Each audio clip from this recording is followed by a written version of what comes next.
وقال الله تبارك وتعالى في مقام آخر ووصى بها إبراهيم بنيه ويعقوب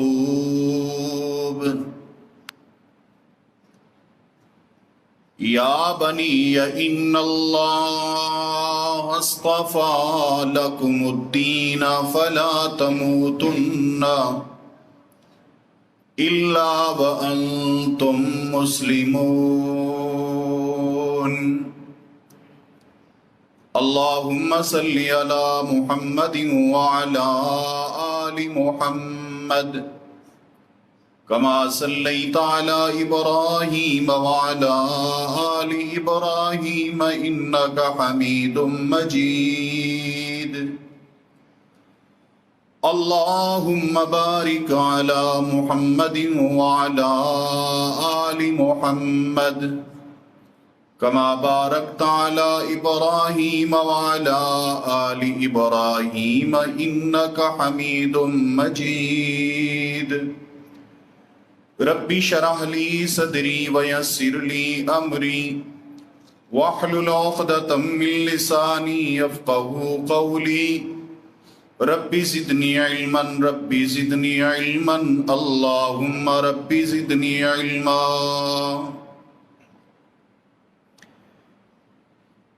انتہائی واجب الاحترام دوستوں، بزرگوں، بھائیوں، پردہ دار ماؤں، بہنوں اور بیٹیوں، انسان کی فطرت ہے، وہ چاہتا ہے کہ ہر میدان کے اندر اس کا اختتام اچھا ہو، کاروباری ڈیل ہو، تعلیمی مراحل ہوں یا کوئی بھی میدان ہو، انسان کی یہ خواہش ہوتی ہے کہ اس کا انجام اور اس کی اخیر یادگار ہو۔ اگر ایک شخص کامیابیاں سمیٹتا آ رہا ہے لیکن آخر میں اسے 2-4 ناکامیاں ملیں تو یہ کامیابیوں کو بھول جائے گا اور پریشان ہو جائے گا۔ اسی طرح میدان تجارت ہے، کئی ایک سودے ان میں انسان کو نفع ہو لیکن پھر آخر میں اگر 2-4 ایسی ڈیلیں ہوں جس میں انسان کو نقصان ہو جائے تو وہ نفع بھول جائے گا اور جو آخر والا نقصان ہے اس پہ غم زدہ اور پریشان رہے گا۔ اب اسی مثال کو مد نظر رکھتے ہوئے غور کریں کہ ہم اپنے لین دین، تجارت اور یہ معاملات ان میں تو پریشان ہوتے ہیں اور فکر کرتے ہیں کہ ہمارا انجام اچھا ہو۔ کیا ہم نے یہ بھی سوچا ہے کہ یہ زندگی جو ہم گزار رہے ہیں، یہ سانسیں جو چل رہی ہیں، ایک دن ان کا بھی اختتام ہو جائے گا، میری زندگی اس کی بھی ایک دن انتہا ہو جائے گی۔ تو کبھی ہم نے کوشش کی ہے اور غور کیا ہے اور یہ فکر کی ہے کہ میری زندگی کا اختتام بھی اچھا ہو؟ حضرات گرامی، آج کے خطبہ جمعہ کے اندر اسی بات کی فکر دینے کی کوشش کروں گا کہ انسان کو یہ کوشش اور تگ و دو کرنی چاہیے اس بارے میں فکر مند ہونا چاہیے کہ میرا انجام اور میری اخیر اچھی ہو۔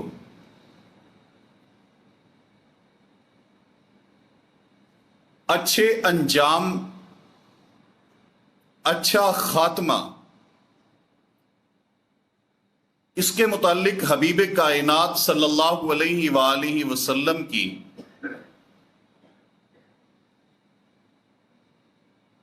زبان مقدس سے نکلے ہوئے ان الفاظ پہ غور کیجئے۔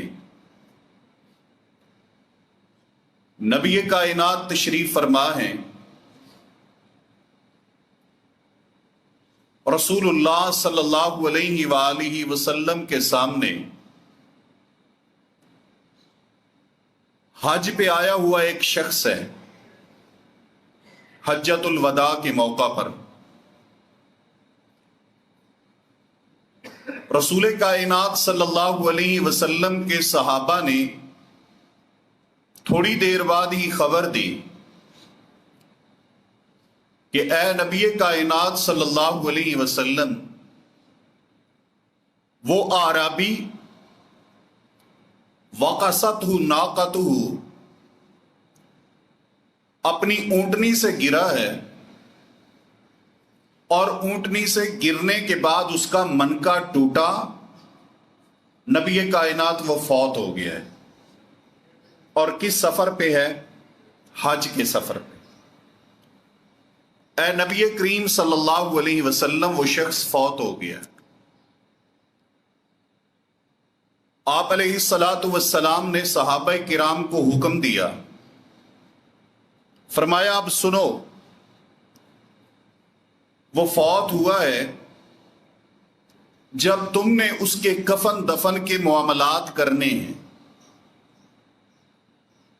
تو اس کا کفن اس انداز سے دینا ہے جیسے حاجی ہو۔ فرمایا کفینوہ فی ثوبیہ، اس کو 3 کپڑوں میں کفن نہیں دینا، کیونکہ حاجی کے لیے تیسرا کپڑا پہننا جائز نہیں ہے۔ جو احرام کی 2 چادریں ہیں، میرے پیغمبر نے فرمایا انہی 2 چادروں کے اندر اس کو کفن دینا ہے۔ وَلَا تُحَنِّتُوهُ، حاجی کے لیے خوشبو لگانا ممنوع ہے، اس لیے تم نے اس کو خوشبو بھی نہیں لگانی، حالانکہ میت کو خوشبو لگائی جاتی ہے، آپ نے فرمایا کہ اس کو خوشبو بھی نہیں لگانی۔ وَلَا تُخَمِّرُوا رَأْسَهُ، فرمایا میرے صحابہ کرام، جیسے حاجی کے لیے سر کو ڈھانپنا منع ہوتا ہے، ایسے ہی تم نے کفن کے اندر اس کے سر کو بھی نہیں ڈھانپنا۔ اللہ کے پیغمبر صلی اللہ علیہ وسلم اس کا سبب، اس کی وجہ کہ اس کے کفن کے معاملات باقی میتوں کی جو روٹین ہے اس سے الگ تھلگ ہیں، فرمایا اس لیے فَإِنَّهُ يُبْعَثُ يَوْمَ الْقِيَامَةِ مُلَبِّيًا، کیونکہ جب یہ قیامت والے دن اللہ تبارک و تعالی کی بارگاہ میں پیش ہوگا تو احرام کی انہی چادروں میں پیش ہوگا اور یہ تلبیہ کہتے ہوئے پیش ہوگا۔ اس کی زبان پہ لبیک اللہم لبیک لا شریک لک لبیک یہ الفاظ ہوں گے۔ اب غور کیجئے، انجام اور خاتمہ اچھا ہوا ہے۔ انجام سفر حج پہ ہوا ہے تو نتیجہ کیا ملے گا؟ نتیجہ یہ ملے گا کہ جہاں باقی انسان پریشان ہوں گے اور کہیں گے رب نفسی رب نفسی رب نفسی، اے اللہ مجھے چھوڑ دے، وہیں پر یہ شخص کہے گا لبیک اللہم لبیک لا شریک لک لبیک ان الحمد والنعمت والملک لک۔ حضرات، یہ حدیث مبارکہ بتاتی ہے انسان کو اپنے انجام اور خاتمے پہ غور کرنا چاہیے کہ میرا خاتمہ اچھا ہو۔ تو پھر اسی حدیث سے ہمیں یہ سمجھ آتا ہے کہ اگر کسی کا خاتمہ قرآن پڑھتے ہوئے ہو گیا تو وہ تلاوت کرتا ہوا اٹھے گا، اگر کسی کا خاتمہ روزے کی حالت میں ہوا تو وہ حالت روزے میں اٹھے گا. اگر کسی کا خاتمہ اللہ رب ذوالجلال کی وحدانیت کو بیان کرتے ہوئے ہوا تو وہ اللہ کی وحدانیت کو بیان کرتے ہوئے اٹھے گا. اور اگر کسی کا خاتمہ قرآن کریم کی تلاوت کرتے ہوئے سجدہ کرتے ہوئے حالت نماز میں ہو جاتا ہے وہ اسی انداز سے اٹھے گا.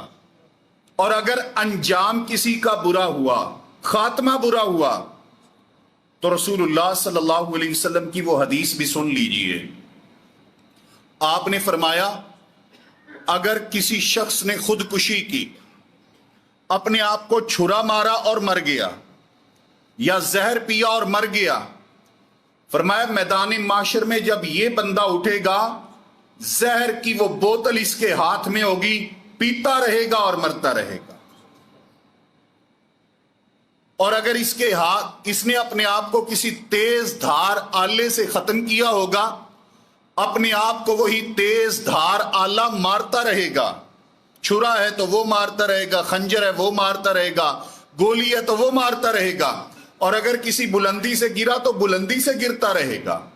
اس لیے میرے محترم ساتھیوں، ہمیں رمضان المبارک کے روزے رکھ کے بے فکر نہیں ہونا چاہیے کہ اب بس اگلے سال تک میں ریسٹ پہ ہوں. نہیں، انسان کا خاتمہ کسی وقت بھی ہو سکتا ہے. ہر وقت اسے اپنے خاتمے کے متعلق فکر مند رہنا چاہیے کہ میرا خاتمہ اچھا ہو، میرا خاتمہ اچھا ہو، میرا انجام اچھا ہو. رسول پاک صلی اللہ علیہ وآلہ وسلم کی دوسری حدیث مبارکہ، آپ نے فرمایا انما الاعمال بالخواتیم، اعمال کا دار و مدار خاتمے پر ہے. جیسا خاتمہ ہوگا ویسا اس انسان کے ساتھ سلوک ہوگا. اور نبی پاک صلی اللہ علیہ وسلم کی تیسری حدیث، آپ نے فرمایا ایک انسان وہ نیکی کے اعمال کرتا رہتا ہے کرتا رہتا ہے کرتا رہتا ہے حتیٰ کہ اس کے اور جنت کے درمیان صرف ایک ہاتھ کا فاصلہ رہ جاتا ہے. ایک ہاتھ کا فاصلہ، یعنی بس اس کے درمیان اور جنت کے درمیان اب موت ہے، جو ہی فوت ہوگا تو جنت میں. لیکن ہوتا کیا ہے، اس کی زبان سے اللہ کی ناراضگی والا کوئی ایسا کلمہ نکلتا ہے جس پہ موت آ جاتی ہے، یہ جنت کی بجائے جہنم میں چلا جاتا ہے. میرے پیغمبر صلی اللہ علیہ وسلم نے پھر اسی حدیث میں فرمایا ایک شخص اہل جہنم کے کام کرتا ہے، برے اعمال کرتا رہتا ہے حتیٰ کہ اس کی اور جہنم کے درمیان ایک ہاتھ کا یا ایک بالشت کا فاصلہ رہ جاتا ہے. لیکن ہوتا یہ ہے کہ زبان سے کوئی ایسا کلمہ نکلتا ہے جس پہ اللہ راضی ہو جاتا ہے، رب راضی ہو گیا. اور جب اللہ راضی ہوا تو یہی شخص جو جہنم کی طرف جا رہا تھا، گرنے والا تھا جہنم میں، اللہ تبارک و تعالی توفیق دیتا ہے، یہ جنت میں چلا جاتا ہے. اس لیے ایک ایک جملے کے اوپر غور کیا کریں، ایک ایک عمل کے اوپر غور کریں کہ کہیں ایسا نہ ہو یہ عمل میری زندگی کا آخری عمل ہو، یہ جملہ میری زندگی کا آخری جملہ ہو. اور اگر اسی جملے پر میری موت آ جائے، اس عمل پر میری موت آ جائے، کیا میں اپنے اللہ کی بارگاہ میں پکڑا تو نہیں جاؤں گا، خسارہ تو نہیں پا جاؤں گا؟ اس لیے میرے واجب الاحترام ساتھیوں، ہمیں اپنے اچھے انجام کی فکر کرنی ہوگی کہ انجام اچھا ہو. اور اس کے لیے آپ انبیاء کرام کی تعلیم پہ غور کریں. اللہ رب ذوالجلال کے جلیل القدر انبیاء کرام اپنی اپنی اولاد کو کیا نصیحت و وصیت کر کے جاتے ہیں، اور خود اللہ تعالیٰ سے کیا دعا مانگتے ہیں. سب سے پہلے اللہ مالک کائنات کے جلیل القدر پیغمبر جناب یوسف علیہ السلام، ان کے الفاظ پہ غور کیجئے اور ان کی دعا پہ غور کیجئے. یہ میرے یوسف کا وہ زمانہ ہے کہ جب تمام آزمائشوں سے نکلنے کے بعد مصر کے اندر حکومت مصر کا حصہ بن چکے ہیں۔ یہ وہ زمانہ ہے کہ جب یوسف علیہ السلام کے پاس ان کے بھائی بھی غلہ لینے کے لیے آتے ہیں اور وہ غلہ دیتے ہیں۔ یہ وہ زمانہ ہے کہ جب نہ مال و دولت کی کمی ہے نہ عہدے کی کمی ہے جناب یوسف کے پاس، لیکن مالدار ہونے کے باوجود، صاحب حیثیت ہونے کے باوجود، حکمران ہونے کے باوجود، دولت ہونے کے باوجود یوسف کی دعا پہ غور کیجئے۔ میرے یوسف دعا کیا کرتے ہیں؟ کہتے ہیں اے اللہ، فرمایا ربی قد آتیتنی من الملک وعلمتنی من تأویل الاحادیث فاطر السماوات والارض انت ولی فی الدنیا والآخرہ توفنی مسلما والحقنی بالصالحین۔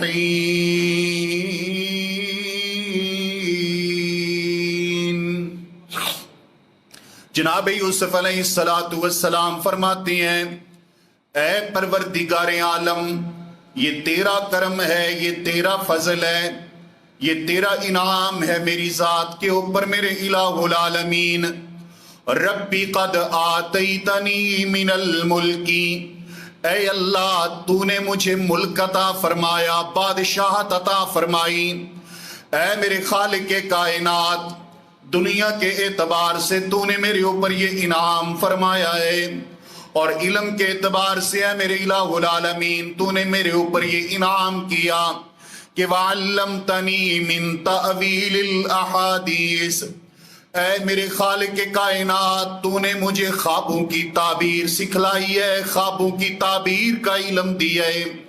اے میرے الہ العالمین، میرے پروردگار عالم، انت ولی فی الدنیا والآخرہ، آسمانوں اور زمینوں کو پالنے والے، بنانے والے، تخلیق کرنے والے، فاطر السماوات والارض انت ولی فی الدنیا والآخرہ، اے میرے اللہ دنیا میں بھی تو ہی میرا سرپرست ہے اور آخرت میں بھی تو ہی میرا کارساز اور سرپرست ہے۔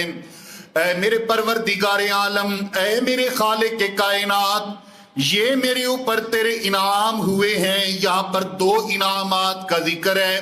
پہلا انعام، اے اللہ تو نے مجھے مملکت عطا فرمائی۔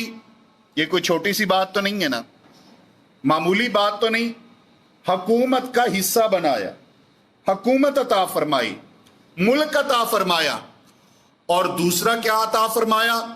وَعَلَّمْتَنِي مِن تَأْوِيلِ الْأَحَادِيثِ، علم دین بھی عطا کیا ہے، علم دین بھی دیا ہے، دولت بھی دی ہے، دین بھی دیا ہے، دولت بھی دی ہے، نبوت بھی دی ہے، عہدے، دنیا کے عہدے کے اعتبار سے دیکھو تو وہ عہدہ بھی با کمال ہے کہ اللہ تعالیٰ نے حاکم بنایا، اور اگر دینی عہدے کے اعتبار سے دیکھو تو وہ عہدہ بھی بے مثال ہے کہ اللہ تعالیٰ نے نبوت عطا فرمائی ہے۔ اور اس کے ساتھ ساتھ خوابوں کی تعبیر کا علم اللہ خالق کائنات نے سیدنا یوسف علیہ السلام کو عطا کیا۔ حضرت یوسف علیہ السلام کیا فرماتے ہیں؟ میرے پروردگار، اب میری تجھ سے دعا کیا ہے؟ دعا پہ غور کیجئے، سیدنا یوسف کی دعا پہ توجہ کیجئے، حضرت یوسف کی فکر پہ توجہ کیجئے۔ دولت حکومت کی صورت میں اور دین نبوت کی صورت میں، لیکن اے اللہ میں یوسف تجھ سے یہ دعا کرتا ہوں، توفنی مسلمہ، توفنی مسلمہ، توفنی مسلمہ، جب میرے اوپر موت آئے تو یوسف تیرا بندہ ہو، جب موت آئے تو میں تیرا تابع دار ہوں، جب موت آئے تو حالت ایمان و اسلام میں موت آئے۔ اے اللہ مجھے حالت ایمان میں اٹھانا، حالت اسلام میں اٹھانا، وَأَلْحِقْنِي بِالصَّالِحِينَ، اور میرے خالق کائنات نیک لوگوں کے ساتھ مجھے ملا دینا، نیک جماعت کے ساتھ مجھے فوت کرنے کے بعد ملا دینا۔ اور میرے پیغمبر صلی اللہ علیہ وسلم کی بھی یہی دعا ہے، آخری وقت میں فرماتے ہیں